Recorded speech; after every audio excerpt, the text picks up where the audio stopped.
Hello' students, তোমালোকৰ বাবে শিৱসাগৰ জিলাৰ ছমহীয়া পৰীক্ষাৰ এখন মেথমেটিক্সৰ প্ৰশ্নকাকত তোমালোকৰ মাজলৈ লৈ আহিছোঁ। তো ইয়াত যিখিনি উত্তৰ আছে মই উত্তৰখিনি তোমালোকক কৈ যাম। মই প্ৰশ্ন নপঢ়োঁ, ডাইৰেক্ট কুৱেশ্যন নাম্বাৰ আৰু আনচাৰ নাম্বাৰ তোমালোকক কৈ যাম। তো কুৱেশ্যন নাম্বাৰ 1 যিটো আনচাৰ হ'ব সেইটো হ'ব অপশ্যন চি, আৰু কুৱেশ্যন নাম্বাৰ 2ৰ আনচাৰ হ'ব option A, question number 3 answer হ'ব অপশ্যন বি, আৰু কুৱেশ্যন নম্বৰ 4 আনচাৰ হ'ব অপশ্যন ডি। 5 নম্বৰ প্ৰশ্নৰ উত্তৰ হ'ব অপশ্যন চি। 6 নম্বৰত হ'ব অপশ্যন এ, আৰু 7 নম্বৰত হ'ব অপশ্যন চি। 8 নম্বৰত হ'ব অপশ্যন চি, আৰু 9 নম্বৰত হ'ব অপশ্যন ডি। 10 নম্বৰত হ'ব অপশ্যন চি, আৰু 11 নম্বৰত হ'ব অপশ্যন এ। 12 নম্বৰত হ'ব অপশ্যন এ। 13 নম্বৰত হ'ব অপশ্যন বি। 14 নম্বৰত হ'ব অপশ্যন চি, আৰু 15 নম্বৰত হ'ব অপশ্যন বি। 16 নম্বৰত হ'ব অপশ্যন এ। 17 নম্বৰত হ'ব অপশ্যন এ।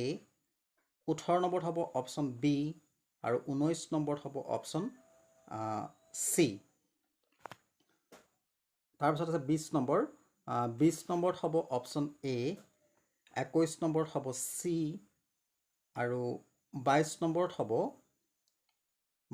হ'ব অপশ্যন বি। 23 নম্বৰত হ'ব অপশ্যন ডি, y+2 = 0। 24 নম্বৰত হ'ব অপশ্যন এ, আৰু 25 নম্বৰত হ'ব অপশ্যন বি। 26 নম্বৰত হ'ব অপশ্যন ডি। 27 নম্বৰত হ'ব অপশ্যন চি, আৰু 28 নম্বৰত হ'ব অপশ্যন এ। 29 নম্বৰত হ'ব option D, the non common arms lie on the same slide of the common arm. সেইটো হ'ব ইয়াৰ 29 নম্বৰ আনচাৰ। 30 নম্বৰত হ'ব অপশ্যন এ 70 ডিগ্ৰী, আৰু 31 নম্বৰত হ'ব অপশ্যন চি হ'ব, আৰু 33 নম্বৰত হ'ব অপশ্যন বি। 34ত হ'ব অপশ্যন বি। 35ত হ'ব অপশ্যন চি। 36ত হ'ব অপশ্যন বি, আৰু 37ত হ'ব অপশ্যন বি, ইয়াতো বিয়ে হ'ব, আৰু 38ত হ'ব অপশ্যন চি। 39ত হ'ব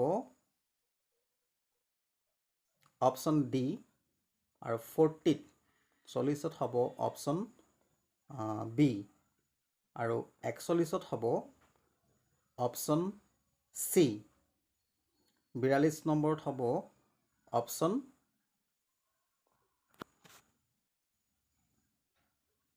চি এণ্ড এছ হ'ব এইটো।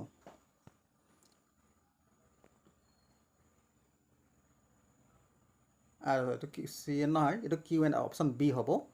আৰু 44ত হ'ব